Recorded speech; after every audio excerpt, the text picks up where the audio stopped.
Other assignment, so it would have been 37 tomorrow.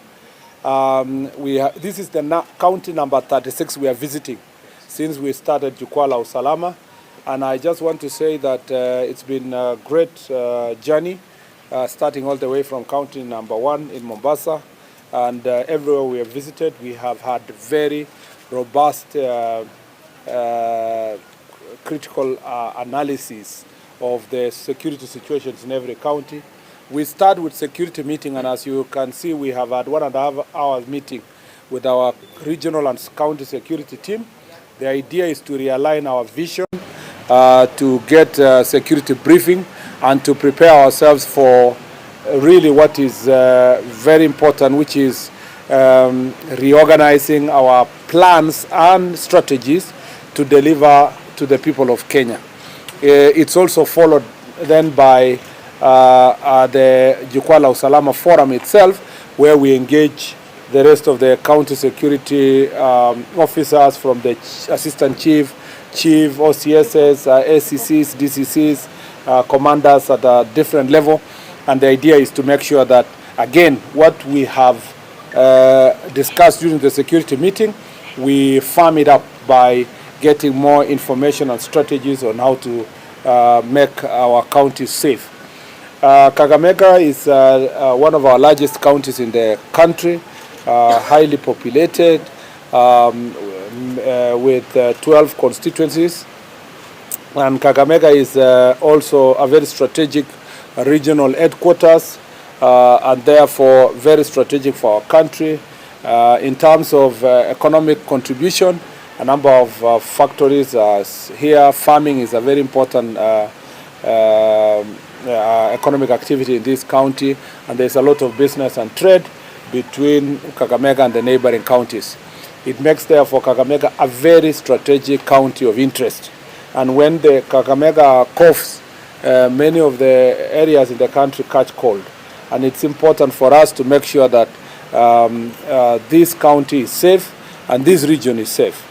The biggest challenge, and I want to speak today for Kakamega, but also for the country, that when I came to office, I was given a brief when I assumed office less than 10 months ago. I think 9 months ago. I was given a brief about the extent of gangs in the country. And at that point in time, there was a real problem in Mumias area, Mumias East, West, and Butere. And then subsequently there was an incident that happened there during a burial of a former chief, and then followed by also a situation that we found ourselves in, which is, we realized that every politician was now upping their game in terms of recruiting goons and utilizing gangs that are existing for different purposes. Let me say this, and this is globally, as a figure for the country. Whereas in other parts of the country, gangs and goons are prevalent in urban areas. That is places like Nairobi, some parts of Machakos, the urban and peri-urban. In Kiambu, the urban areas. In Kajiado, the urban areas.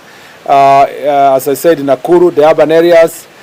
In Mombasa, where is basically urban, and in the fairly urban areas of Kwale. There is something very unique about Western region. It is the prevalence of goons and gangs everywhere, not just in urban areas. From where I came from in Mumias, not Mumias, Busia, to Bungoma, and now here. And the same problem is fairly prevalent in Kitale, which is an impact from the part of the Western region. There is a proliferation of gangs and goons, not just in urban areas, but all the way to rural areas. And this is really not acceptable. And these gangs and goons are being fueled by many factors. Cultural issues, the prevalence of drugs and alcohol. In fact, the acceptability of use of drugs and alcohol. In fact, the defense of Changa is highly defended in this region than any other part of the country. And then now, it is perpetuated by political interest. Nearly every political player in Western region has goons or gangs. And this incentivizes the growth and the proliferation of goods.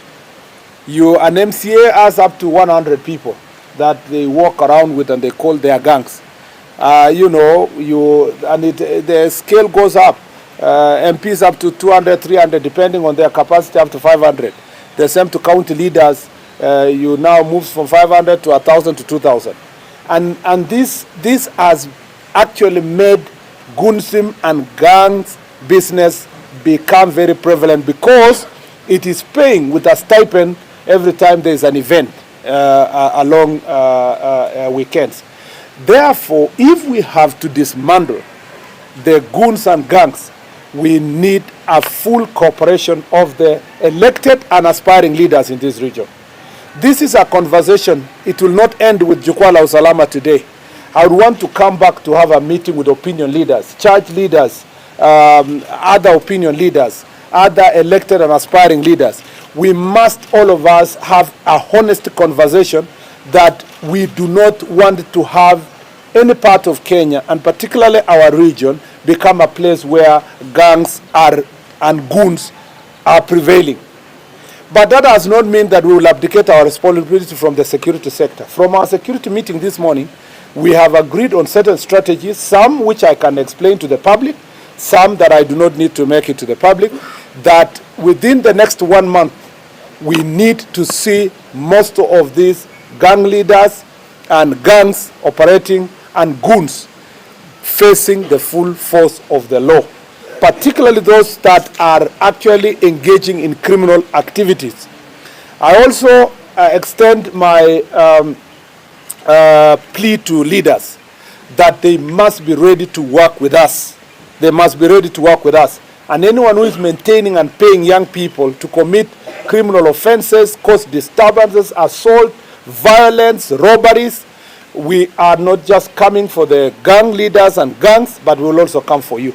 And it will be very painful because it will be done regardless of your status, your political position. We want to make this country safe. In fact, I dare ask myself, if we allow the situation that is happening in Western Province to continue growing, because it has been here.